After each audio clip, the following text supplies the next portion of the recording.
This program is for discussion purpose only. Business Plus TV or any of our anchor does not bear any responsibility or liability towards the content.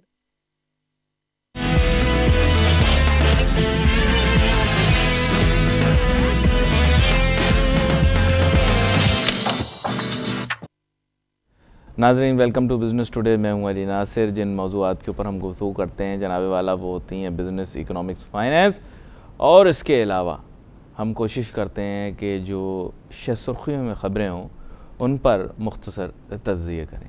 आज हमारे साथ एक अहम मेहमान शामिल गुफ्तगू होंगे। मेहमान और मेज़बान दोनों के किरदार में होंगे जनाब SM आरिफ साहब, जो कि एक मईशतदान है। वेलकम करूँगा आपको। शुक्रिया। SM आरिफ साहब, प्रोग्राम के फॉर्मेट के मुताबिक मुझे आगाज़ PSX से करना पड़ता है और मैं उसके मुतालिक ज़रूर बताऊंगा। नाज़रीन, फिर मार्केट ने फिर हाई, और इस दफ़ा जो है 37,392 40.02 पॉइंट्स का इजाफ़ा। ये भी एक सिलसिला है, कुछ है लेकिन बस है। खैर, एनीवे, इजाफ़ा इसमें हम देख रहे हैं और इजाफ़ा मुसलसल बुनियादों के ऊपर हो रहा है। ना उसका कोई सर है, ना उसका कोई पैर है। उसकी वजह मैं आपको बता देता हूँ। बजट के अंदर स्टॉक एक्सचेंज और प्रॉपर्टी दोनों को तरह तरह से ठोकरें, लातें, मुक्के और घूंसे मारे गए हैं।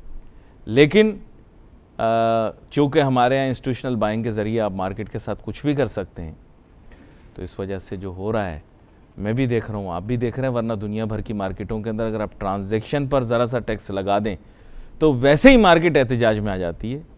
आपको बता दूं, PSX वालों ने कुछ प्रपोज़ल भी भेजे थे बजट के लिए। हाँ, कुछ भेजे थे किताब बना के। पता नहीं इनकी किसी ने बात ही नहीं सुनी। अब मैं चाहूँगा थोड़ा सा आप तज़किया करें। पहले PSX के मुतालिक करना चाहते हैं या किसी और अहम खबर के मुतालिक करना चाहते हैं?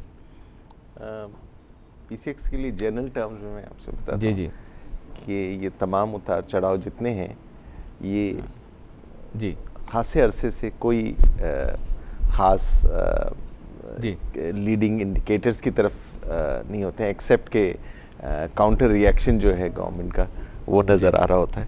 जी बात यह है कि क्योंकि कैपिटलाइजेशन मार्केट में कोई नज़र नहीं आ रही है, कोई खातिर खा, तो उसके हिसाब से जितना उतार चढ़ाव है ये बड़ा रिएक्टिव है टू वेरियस सेंटिमेंट्स में। जी not based on any proper policy framework है जहाँ पे प्रोडक्शन की कैपेसिटीज़ में कोई इंसेंटिव्स हों या कोई और आपकी मार्केट की कंजम्पशन पैटर्न या फ्यूचर आउटलुक के हिसाब से।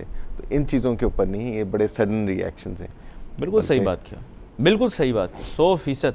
16 आने बिल्कुल ठीक बात, और बात भी ऐसी कि जिसकी नफ़ी करना थोड़ा सा मुश्किल है कि कैपिटलाइजेशन भी न्यू नहीं आ रही जिसका आपने जिक्र किया। प्रोडक्शन के हिसाब से भी कोई ऐसी चीज़ नहीं है, और अगर लिटरल मीनिंग ऑफ इन्वेस्टमेंट में जाएं उसमें भी काफ़ी ज़्यादा कमज़ोरी है, क्योंकि किसी असासे की कोई या नया असासा बनाने की भी कोई बात नहीं की गई। इंसेंटिवाइज़ इतना अच्छा, लेकिन कुछ सेक्टरों को इंसेंटिवाइज़ किया है, उसमें सेल्स तो इम्प्रूव हो जाएंगी, लेकिन वेटेज का एक बहुत बड़ा इशू है। पता है स्टॉक एक्सचेंज के अंदर अब बात यह है कि समुंदर में एक कतरा हो, उसकी अहमियत। बात यह है कि मैं इतनी बड़ी मिसाल नहीं देना चाहूँगा, लेकिन सीधी सी बात है, टेक्सटाइल की वेटेज बहुत ही कम है। टेक्सटाइल पे एक्साइटमेंट क्रिएट हो रही, किस बात पे क्रिएट हो रही मुझे समझ में नहीं आ रहा, और इस साल के नताइज बहुत ख़राब निकलेंगे। नेगेटिव होने के बावजूद अगर एक्साइटमेंट है तो किस चीज़ की नहीं, बड़े ख़राब नताइज इस वजह से निकलेंगे। एक्सपोर्ट ओरिएंटेड इंडस्ट्रीज़ को भी हिट होगा ना जब एक्सपोर्ट डिक्लाइन की है। अब ये जो एक्सपेक्टेशन है ये नेक्स्ट ईयर के लिए है। जी हाँ। तो अब मैं कुछ कह नहीं सकता, क्योंकि कोई मुझे समझाए तो समझाए, मेरी समझ में तो कुछ भी नहीं आता। वैसे भी मैंने उर्दू बाज़ार में जाकर ना रद्दी वाले को अपनी इकोनॉमिक्स और फाइनेंस की किताबें बेच दी। मैंने कहा किसी और के काम आ जाएंगी, मेरे किस काम की, अगर उसमें जो कुछ लिखा है वो पाकिस्तान में एप्लीकेबल नहीं है। और यकीन करें, अब तो तालिब इल्म भी ये कहते हैं इस क्लास के अंदर आप मीडिया पे आते हैं, कुछ एंटरटेनमेंट सिखाएं, कुछ नाच गाना सिखाएं, मजाक के अलावा। आपको पता, स्टूडेंट्स भी ये कहते हैं अब कि क्या फाइनेंस पढ़ाने आ गए, आप तो टीवी पे आते हैं, आप कुछ नाच गाना सिखाएं। आजकल तो रमज़ान में भी नाच गाना ही चल रहा होता है शाम में। वैसे ही बता रहा हूँ आपको, फाइनेंस इकोनॉमिक्स की कोई अहमियत नहीं है। नहीं, मेरे ख्याल में खासी सीरियस चीज़ है जिसको तवज्जो देने की ज़रूरत है। मैं इस चीज़ का कंसर्न उस तरह से आपको ज़रा रेफ़र करूँ कि year on year last 3 years जब चेंज ऑफ गवर्नमेंट के हिसाब से आप देखें तो इंडस्ट्रियल प्रोडक्शन में जो रैपिड रेट होना चाहिए था, मैं उसको मुवाजना कर रहा हूँ जो पॉपुलेशन ग्रोथ के हिसाब से, जो आपकी यंग पॉपुलेशन इस सेक्टर में आ रही है, उनकी एम्प्लॉयमेंट नहीं हो रही है। और दूसरी चीज़ ये कि जो एग्जिस्टिंग कैपेसिटी है उसमें भी चेंज नहीं आता। अच्छा, बहुत हद तक तो एक आप ख़ास आदाद शुमार तो प्रेजेंट कर देते हैं कि अनएम्प्लॉयमेंट में कोई चेंज नहीं आया है या मतलब इम्प्रूव हो रहा है, मगर अगर आप रियल सेंस में देखें तो बड़ी नेगेटिव सिचुएशन है। पॉपुलेशन सेंसस नहीं हो रहा है तो आपका जो डिविजिबल फैक्टर है जिससे आप पर कैपिटा इनकम निकालते हैं वो भी स्टैग्नेंट है, तो आप उसको भी गलत कर रहे हैं। दूसरी तरफ आपकी जीडीपी जो है वो अप टू द टारगेट नहीं है तो वो भी ड्रॉप हुई है। वो पॉपुलेशन के हवाले से देखें तो पर कैपिटा जीडीपी प्रोडक्शन जो है वो भी डिक्लाइन है और बहुत सारे फैक्टर्स हैं। ये मेरा कहने का मकसद है कि इसी तरह जो आपका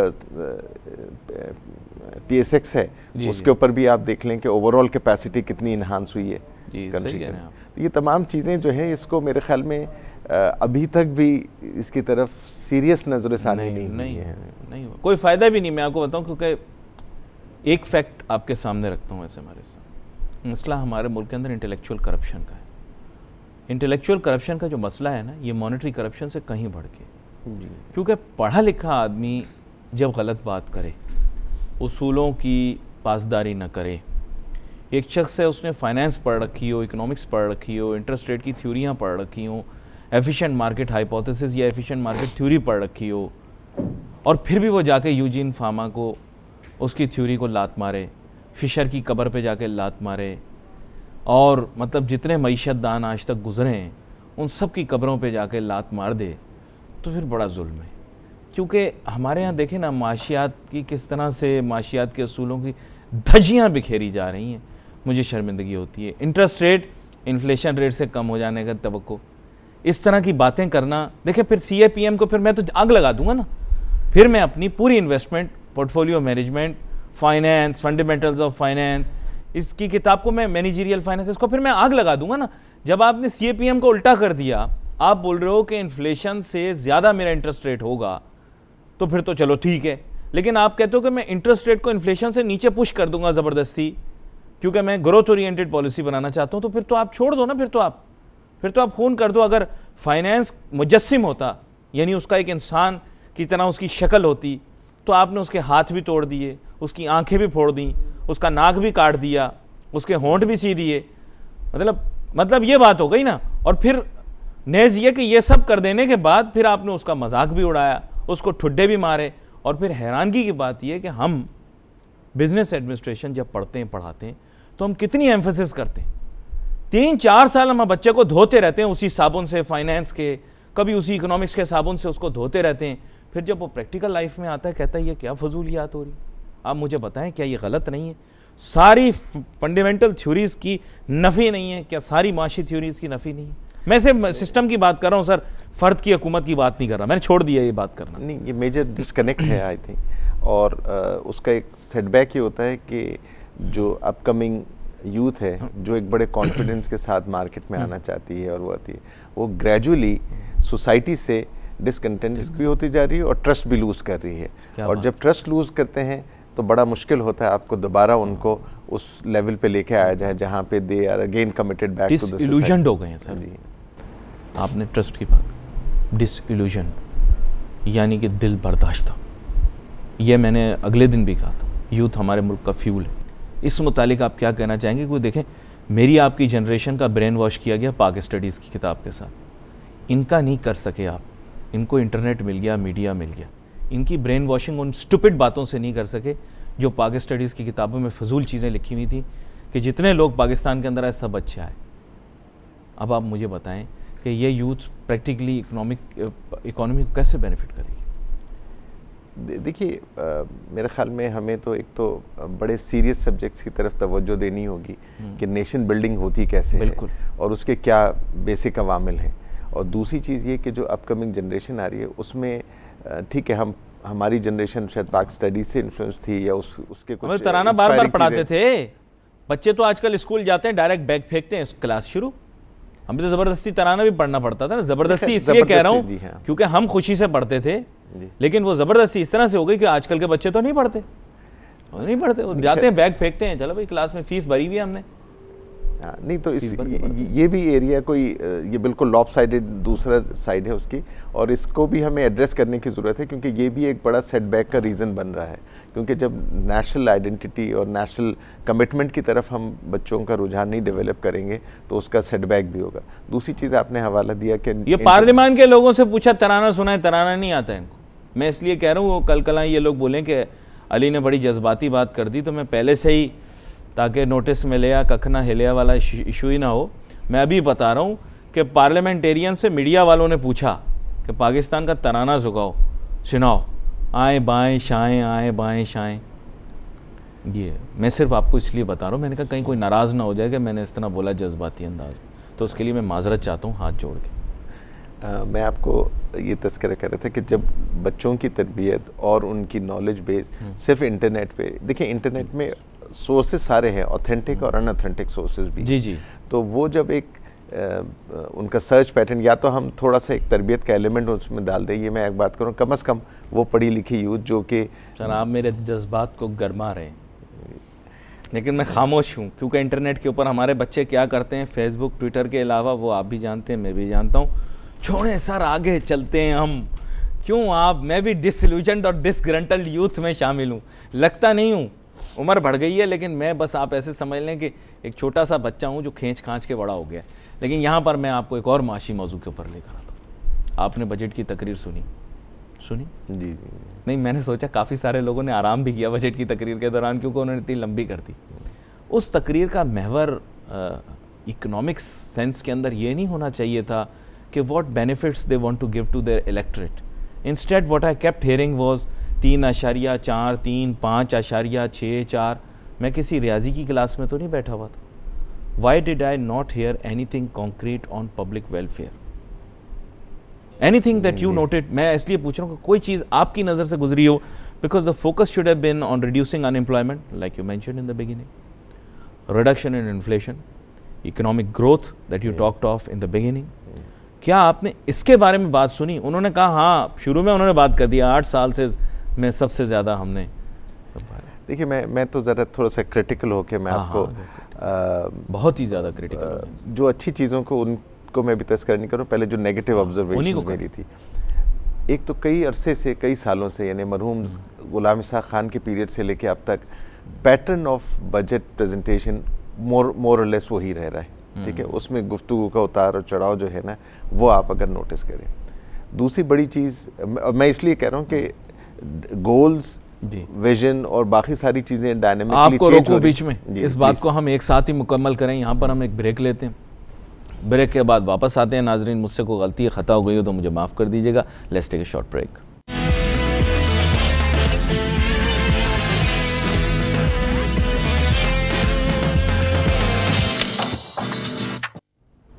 नाजरीन, welcome back after the break. SM Arif साहब हमें बता रहे थे कि इन्होंने क्रिटिकली बजट को कैसे एनालाइज किया। पहले कहा आपने मनफी चीज़ों को बताएंगे, बताएं बिल्कुल बताएं। पहले मैं एक तरफ इशारा करना चाह रहा था, जहाँ पे गुलाम साहब, वो अपने डार साहब जब तकरीर फरमाए थे, तो 2-3 चीज़ें जो मुझे बड़ी जिसने बेचैन किया, वो ये कि even in on the lighter note जब वो तकरीर फरमाए थे, उन्होंने कहा हमने लुटा दिया। देखिए, माइंड सेट की तरफ तवज्जो मैं दिला रहा हूँ कि what message are you passing on to that, even on the lighter note. क्या इसको हम इतना ईजी ले सकते हैं? It's a public money, you are at a very responsible position, and if you are using that statement कि हमने लिटा दिया, पब्लिक लिटा। दूसरी साइड पे आप ये भी कह रहे हैं कि you knowing the fact that there are large agriculturalist जो बेनिफिट लेंगे उससे। जब आप शाह महमूद कुरैशी की तरफ उन्होंने इशारा फरमाया और उन्होंने कहा कि आप भी इससे बेनिफिट ले रहे हैं, ये जब आपके पास एहसास था कि भाई लार्ज एग्रीकल्चरलिस्ट भी उससे बेनिफिट ले रहे हैं, तो आपने उनके लिए कोई प्रोविजन भी लगाया to balance of the benefits to the lower tier, जहाँ पे बिल्कुल इकोनॉमिक पॉवर्टी लाइन के साथ है। ये मैं चीज़ें बात कर रहा हूँ कि ये तकरीरें तो शायद सरसरी तौर पे गुजर जाती हैं, मगर इनके इम्पैक्ट बड़े लास्टिंग होते हैं, इस सेंस में कि क्या हमारे सियासतदान सीरियस हैं इस सोसाइटी की अपलिफ्ट की तरफ। हमने उनको मैंडेट दे के किस लिए लेके आए हैं? ठीक है, इम्प्रूवमेंट सोशल स्टेटस का, लोगों का इकोनॉमिक स्टेटस के अंदर, कोई ऐसी चीज़ें नहीं। दूसरी तरफ मैं आपको बताता हूँ, गवादर में 23 इयर्स के एग्जेम्पशंस के आपने जिक्र किया, इकोनॉमिक जोन्स की बात की, कोई जोन्स आइडेंटिफाई हुए, लोकेशन, किस चीज़ के हम हवाले से बात करें? क्या एब्स्ट्रैक्ट टर्म्स? एक चीज़ और इजाफा प्लीज, आप इसमें क्रिटिकल हो रहे हैं। सीपेक रट लगाई हुई थी साल के आगाज से, बजट में कुछ सुना नहीं मेरे कानों ने, कुछ बोला किसान का बजट है, इसका बजट है, उससे पहले हर चीज़ पर उंगली लगाओ तो इनका ज़रबे अज़ब निकलता रहता था, गवर्नमेंट का ज़रबे अज़ब आ गया, जबकि इन्होंने कोई काम नहीं किया, सारा काम मिलिट्री का था, लेकिन 1 या 2 साल इन्होंने ज़ाया किए, ज़रबे अज़ब ज़रबे अज़ब ज़रबे अज़ब ज़रबे अज़ब, मिलिट्री का काम था, सिविलियन गवर्नमेंट का कोई काम नहीं था।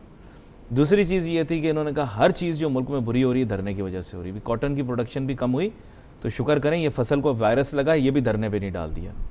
और तीसरा इनका ये जो अभी ये इन्होंने सीपेक पूरा पिछला पूरा साल पूरी जवानी लुटा दी गवर्नमेंट की, सीपेक, लेकिन बजट में कुछ मैंने देखा नहीं, बजट में प्रेस में आया हो this is CPEC budget, this is CPEC, आपने सुना? आपने क्योंकि गवादर का जिक्र किया इसलिए। जी हाँ, क्योंकि उसमें बड़ी माइक्रो लाइन में 2-4 एलिमेंट्स है उसके अंदर जो माइक्रो, यहाँ तो बच्चे अस्पताल में पैदा हो रहे हैं उनका नाम सीपेक रख रहे हैं।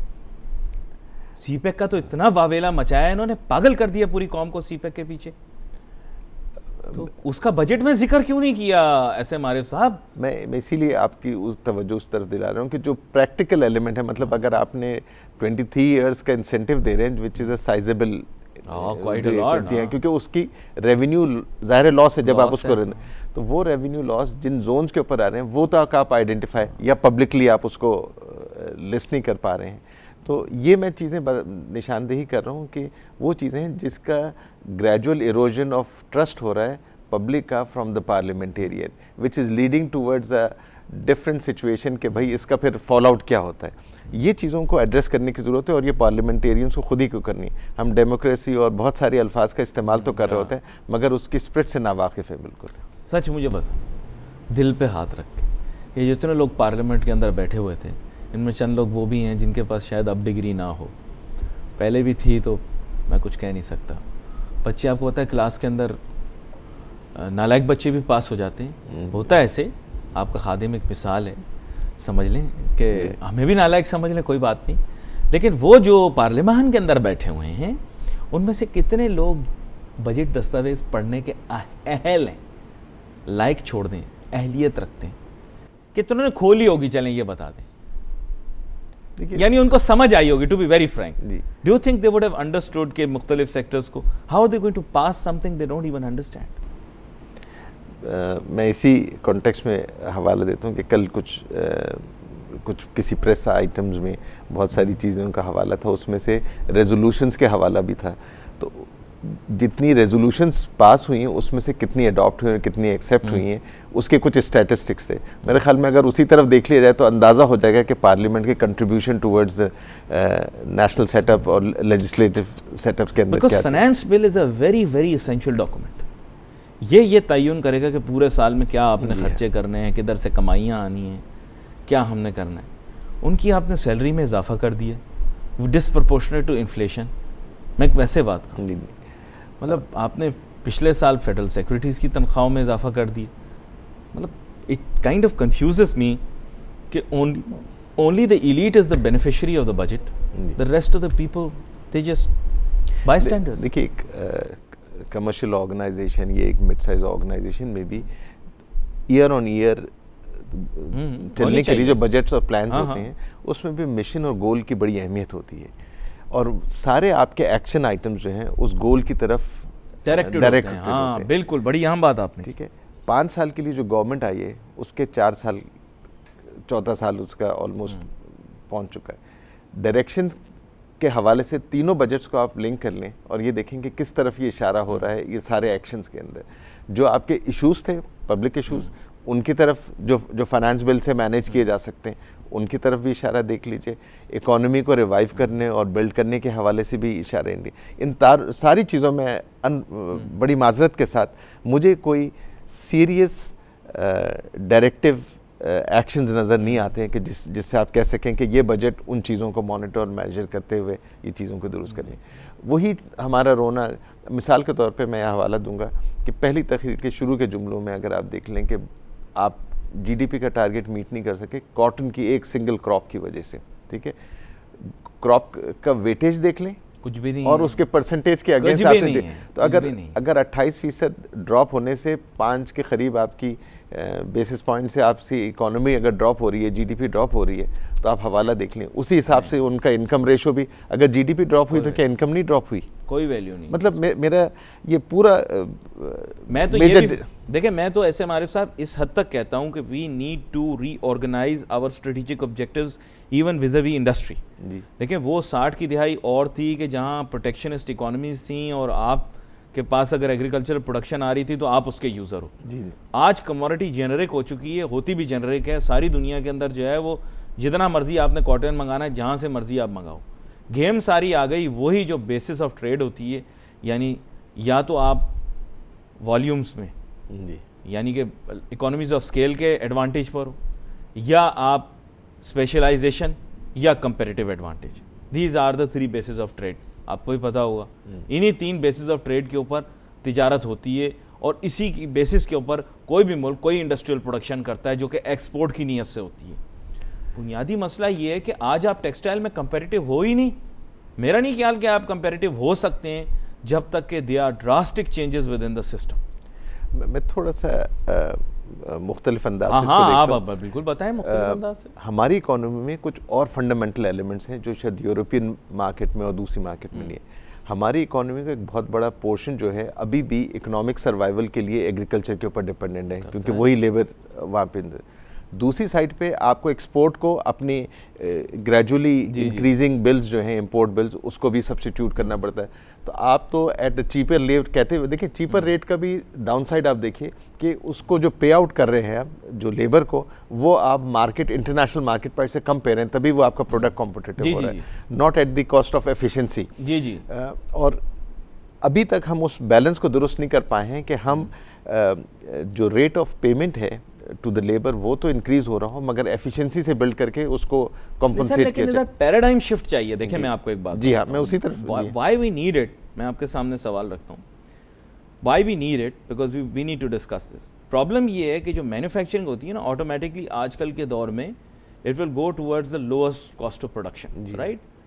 नॉलेज जो ऐसे मालिक होते हैं पाकिस्तान जैसे, ये नॉलेज बेस्ड इकोनॉमीज फॉर्म कर लेते हैं। जैसे इंडिया ने 90s में रियलाइज़ किया कि अब उनके पास पढ़े लिखे लोग बहुत हो गए, तो उन पढ़े लिखे तालीम याफ्ता लोगों को इस तरह से यूटिलाइज़ किया जा सकता है कि अब सर्विसेज एक्सपोर्ट की जाए, नॉलेज बेस्ड इकॉनमी में आया जाए। आज उनकी आईटी एक्सपोर्ट्स आपकी मजमूई एक्सपोर्ट से भी कितनी ज़्यादा हैं, आप सोचें। आपके यहाँ जैसे आपने बताया, ये 23 साल की इन्होंने टैक्स हॉलीडे दी है, 15 साल के बाद स्पेशल जोन तैयार होंगे। भाई आपके सामने बैठा हुआ है, मेरे साथ आप लगा लें अगर आपने लगानी है तो। 15 साल बाद होगा ये सब। सर मैं बहुत बचपन से देख रहा हूँ ये ड्रामे, मैं बचपन से देख रहा हूँ। अभी एक और ड्रामा भी शुरू हुआ था जुल्फ़िकाराबाद वाला, वो ड्रामा कहाँ गया मुझे नहीं पता। मैं ये कह रहा हूँ कि हम अपनी इकोनॉमी में एक स्ट्रेटेजिक शिफ्ट क्यों नहीं लाते। वो तो खुश होते हैं, बोलते ऐसे हमारे अमेरिका आ रहा है, इसको हम अपने मुल्क के अंदर तैयार करते तो $2.5 लाख लगते। अली नासिर अमेरिका आ रहा है, इसको तैयार करने में हमारे मुल्क में $1 लाख लगता। ये मुफ्त में आ रहा है, मिन्नतें करके आ रहा है और कम तनख्वाह पे काम करेगा। They are very happy. For them to produce human resource is really very expensive. To get a doctor ready in the United States of America or in UK or in Europe, it's going to cost them hundreds and thousands of dollars of euros. उसकी तरबियत करना। हमारा doctor यहाँ पे सरकारी जो है university में तालीम हासिल करेगा सर, अमेरिका में जाकर जॉब लेगा। उसने कोटा सिस्टम के तहत अपनी एडमिशन ली थी, जिस पसमानदा इलाके से वो आया था उसके लिए उसने टके का काम नहीं किया, और उसके बाद वो अमेरिका चला गया, यूरोप चला गया, ज़्यादा वहाँ गया नॉर्थ अमेरिका में। बाकी जो रह गए थोड़े बहुत वो ऐसे दुनिया में चले गए, मशरिक़ वस्ता वगैरह में चले गए। एक डॉक्टर प्रोड्यूस करना सर दुनिया के लिए बबाले जान है। एक PhD प्रोड्यूस करना वेस्ट में बबाले जान है उनके लिए। आप तो मुफ्त में उनको ह्यूमन रिसोर्स दे रहे हो, तो इसको यूटिलाइज क्यों नहीं करते। इंडिया की तरह बुरा लगता है हमें, खटकता है इंडिया, लेकिन मेन इशू ये कि हमारे पास भी तो वही एसेट है सर, हम उसे यूज़ क्यों नहीं करते। कि मैंने जैसे आपसे कहा कि इशू ही हमारा ये कि हम अपने फंडामेंटल प्रॉब्लम्स को फिक्स नहीं कर रहे हैं। हम इंडिविजुअली सोच रहे हैं, कलेक्टिवली नहीं सोच रहे, ठीक है। और ना कोई मैकेनिज्म डेवलप कर रहे हैं कि जब हम चले जो साल गवा दिए तो गवा दिए, आइंदा सालों के लिए हम क्या करने हैं, वो भी हमें कोई करेक्टिव। और जो लोग पाकिस्तानियत.com और पाकिस्तानियत फलां चला रहे हैं वो भी अमेरिका में बैठे हुए। ये मैं मुझे ऐसे मारे साहब, आप एक पत्थर ला दो, मैं अपना सर उस पर मार लूं। यानी जिनको पाकिस्तान का ज्यादा दर्द है वो भी दूसरे मुल्क में बैठे हुए, along with the ruling elite. It's a shocker जो बात आपने की कि हमारी कोई नेशनल डायरेक्शन ही नहीं, we don't think collectively. क्यों? Why don't we think collectively? देखिए, पहले तो अगर आप जहाँ से थिंकिंग प्रोसेस स्टार्ट होता है कि इंटेलेक्चुअल्स को जमा करते हुए आपके पास इस वक्त कितने थिंक टैंक्स हैं, मतलब मैं सिर्फ आपको बताता हूँ, सिंसियर इंटेलेक्चुअल्स को भी इवन पोस्ट रिटायरमेंट, मैं कहता हूँ अगर इकोनॉमिक रिगमरोल में वो फंसे हुए हैं तो कम से कम पोस्ट रिटायरमेंट तो वो लोगों को तो कोई असेंबल करके करते, वो खुद ऑर्गेनाइज हो जाए। बात सारी ये है कि ट्रस्ट नहीं है उनका, क्योंकि वो थिंक टैंक किन के लिए काम कर रहे होंगे, अल्टीमेटली डिसीजन जो है कहीं से ड्राइव होना शुरू होंगे, या तो वो पॉलिटिकली या सोशली इतने एम्पावर्ड हो, इतने स्ट्रांग हो कि फिर they should be able to. तो जो आउटगोइंग जनरेशन में तो हमें आहिस्ता आहिस्ता वो डाइल्यूट होते हुए ही नज़र आ रहा है कोई स्ट्रांग। दूसरी चीज़ ये कि इवन टू द एक्सटेंट कि वो थिंक टैंक्स जो अपकमिंग पॉपुलेशन को जो भी प्रोडक्शन में आ रही है या कोई ना कोई नई पोजीशंस ले रही है, उनको भी डायरेक्शन देने की कैपेसिटी में नहीं है। तो पहले तो हमारा सबसे बड़ा मेरे ख्याल में अलमिया ये है कि हमें इस चीज़ को जो डिक्लाइनिंग ट्रेंड है इसको रोका जाए, क्योंकि ये इंटेलेक्चुअल डिक्लाइन जो है वो इरोजन का एक बहुत बड़ा फैक्टर है। सब लोग दिहाड़ी लगा रहे हैं इस मुल्क के अंदर। बड़े से बड़ा बैंकर है, घर के बाहर पानी के टैंकर रोक रहा है। बड़े से बड़ा ब्यूरोक्रेट है, वो किसी ना किसी तरीके से चाह रहा है कि उसका फीडर जो है कभी बिजली जाए तो वो बंद ना हो। आपके मुल्क के अंदर जो आपने कलेक्टिव थिंकिंग की बात की ना, वो विजन ही नहीं है। जो बड़े से बड़ा कॉर्पोरेट लीडर है वो चाहता है मेरे बच्चे बाहर चले जाएं, सुकून से बाहर जाके रहें, वापस पाकिस्तान कभी ना आए, और मैं यहाँ पाकिस्तानियत पे लेक्चर देता रहूँ, पाकिस्तान का झंडा सीने पर ठोक कर सारी दुनिया को बताऊं और मेरे अपने बच्चे बाहर रहें, काम भी बाहर करें, पढ़ें भी बाहर। ये है सर कलेक्टिव भुगतान। मैं आपको एक छोटी सी बात कहूँगा, आपका बड़ा ताजिर सनतकार कभी भी पाकिस्तान सेंट्रिक नहीं रहा। निकालें बुरा भला बोले, मैं खुद बुरा भला बोलता हूँ पड़ोसी मुल्क को। पता है बिरला, टाटा, अंबानी वगैरह जो है, क्या उन्होंने अपने मुल्क के अंदर, बेशक उन्होंने बाहर असासे रखे हैं, बेशक टैक्स चोरी करते होंगे, मैं उनकी मखसूस फैमिलीज की बात नहीं कर रहा, इंडियंस भी रखते हैं, लेकिन एनआरआई आज भी इंडिया सेंट्रिक है, आज भी पैसे इंडिया में लगा रहा है। तभी तो इंडिया की जीडीपी इतनी बढ़ी। आपके ख्याल से फॉरेन इन्वेस्टमेंट सारे गोरे ने लगाई होगी? हम गोरे के इंतजार में बैठे हुए, उस नामालूम गोरे के जिसने कभी भी नहीं आना। और उनके अपने लोग देखें सर, असासा, मैं अगले दिन पढ़ रहा था, इंडिया का बहुत बड़ा ग्रुप जो है वो यूरोप के अंदर स्टील मिल लगाए बैठा, और उसके लिए कॉम्बैट कर रहे हैं वो लोग, उसके लिए फाइट कर रहे हैं कि उसको ओपन रखा जाए। और आपके मुल्क के लोग हैं फ्लैटों से आगे ही नहीं बढ़ते, फ्लैट खरीदना है बस, one day they will go flat, but they have created no assets. अगले दिन मेरी एक इंडस्ट्रियलिस्ट से मुठभेड़ हो गई। मैंने उनसे बोला, बताओ कौन सा इंडस्ट्रियलिस्ट दुनिया भर के अंदर, आपको पता है फॉर्ब्स हो या फॉर्च्यून हो, इनकी टॉप 100 पर्सनैलिटीज के अंदर कितने इंडियन भरे हुए? आपका पाकिस्तानी क्यों नहीं होता?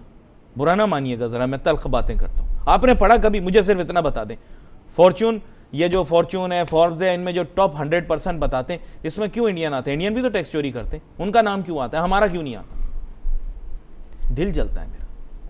जी हाँ, मगर इससे खते नज़र रखते हुए भी जो अब हमारी सिचुएशन है, हम उस तरफ तवज्जो देते हैं कि अब अगर फिक्स भी करना है तो क्या करना है। और इनके ऊपर देखिए, कोई प्रेशर ग्रुप नहीं है जो इन लोगों को राज़ी कर सके कि आप करेक्ट एक्शंस लेते रहें। अभी मैं दो चीज़ों का हवाला देता हूँ। एक हवाला ड्रोन अटैक से है। आज कितने दिन हो गए और नाराज़गी का इजहार और सारी गुफ्तगू का इजहार हुआ, practical message to the nation क्या मिला? ठीक है, ये मायूसी पैदा करती है, चाहे कोई एग्री करे या नहीं करे। When you are incapacitated, when you have gone through all this exercise, जो आपने लॉसेस सफ़र किए, वॉर ऑन टेरर, और मैं उस लंबी तफसील में नहीं जाता हूँ कि स्टार्टिंग पॉइंट क्या था और कि हमें इनिशियल डिसीजंस क्या होने चाहिए थे और सब्सिक्वेंट डिसीजंस क्या होने थे। मगर ये स्टेटमेंट और ये एक्शंस के बाद भी अभी तक हमारी अल्फाज का इस्तेमाल और स्टेटमेंट का इस्तेमाल आप देख के सिर्फ अंदाज़ा कर सकते हैं। दूसरी तरफ मैं तवज्जो दिलाऊंगा आपको, कितना सीरियस इशू है विदाउट रेफरिंग टू इंडिविजुअल्स के कौन उसके अंदर हैं। पनामा लीक का इशू तो सरफेस हो गया, उसके अंदर करप्शन भी का मैग्नीट्यूड भी हाईलाइट हो गया। अगर ऑपोजिशन या गवर्नमेंट मिल के अगर हम एजेंडा पे नहीं एग्री कर रहे होते हैं तो इसका क्या मतलब है? मैं बड़ा ब्लेटेंटली आपसे कहूँगा, इसका मतलब है कि लोग इसी करप्शन का स्टेटस को चाहते हैं, और जब आप स्टेटस को चाह रहे होंगे तो ये इस लेवल पे मेंटेन नहीं होगी, इट विल ग्रो। सही है। सही कहा, बड़ी अफसोसनाक बात है। मैंने तो पिछली दफ़ा भी आपको कहा था पनामा पेपर पे कुछ भी नहीं होगा, ठुस फुस पटाखा। देखिए कुछ भी इस बजट के अंदर किसी ने शोर किया कि पनामा जैसे इश्यूज को रोकने के लिए बजट के अंदर क्या प्रोविजन है, टैक्स प्रोविजंस के अंदर क्या बात कर दी आपने, बेहतरीन बात, बेहतरीन बात। कुछ नहीं हुआ, नथिंग। होना चाहिए था। देखिए नहीं कह रहे हैं कोई लेजिस्लेशन ला रहे हैं, वो कह रहे हैं वो कोई लेजिस्लेशन ला रहे हैं। नहीं किस चीज़ का इंतजार है, मतलब इतना टाइम किस चीज़ के लिए? क्या ये कोई यानी पनामा मैकेनिज्म जो है ये कोई नया फिनोमेना है कि जो अभी 2.5 दिन पहले हुआ? एक्नॉलेज किया जा चुका है, अल्लाह माफ़ करे, नाउजुबिल्लाह, कान को हाथ लगा के बताऊंगा कि इस मुल्क में बेज़ाब्तियाँ और जिसे आप कह सकते हैं बदउनवानियाँ जो हैं ये निज़ाम का हिस्सा है। मैं नहीं कह रहा, ये एक्नॉलेज किया जा चुका है। बस ये है कि चोर कितना चोरी करता है और फिर उसके बाद चोर कितना अच्छा है अपने काम में कि वो अच्छे से भाग जाए। हमारे यहाँ इशू ये है ही नहीं कि चोरी रोकी जाए। यहाँ तो हर शख्स जो है वो सरकारी मुलाजमत इसलिए लेना चाहता है ताकि वो ज़्यादा से ज़्यादा नोटू कमा सके। सर जो फ्रैंक फैक्ट है मैं आपके सामने बताऊँगा, कोलोफेल में तजाद अच्छा नहीं, मैं बहुत गुनाहगार शख्स होऊंगा, लेकिन जो सीधी बात है वो ये कि हमारा निज़ाम इसको एक्नॉलेज कर चुका है। ऐसे हमारे साहब हमेशा की तरह आपके साथ गुफ्तगू करके बड़ा लुत्फ़ आता है, टाइम फ्लाइज, और आपके साथ डिस्कशन करके बहुत सारी नई चीज़ें निकल के आती हैं।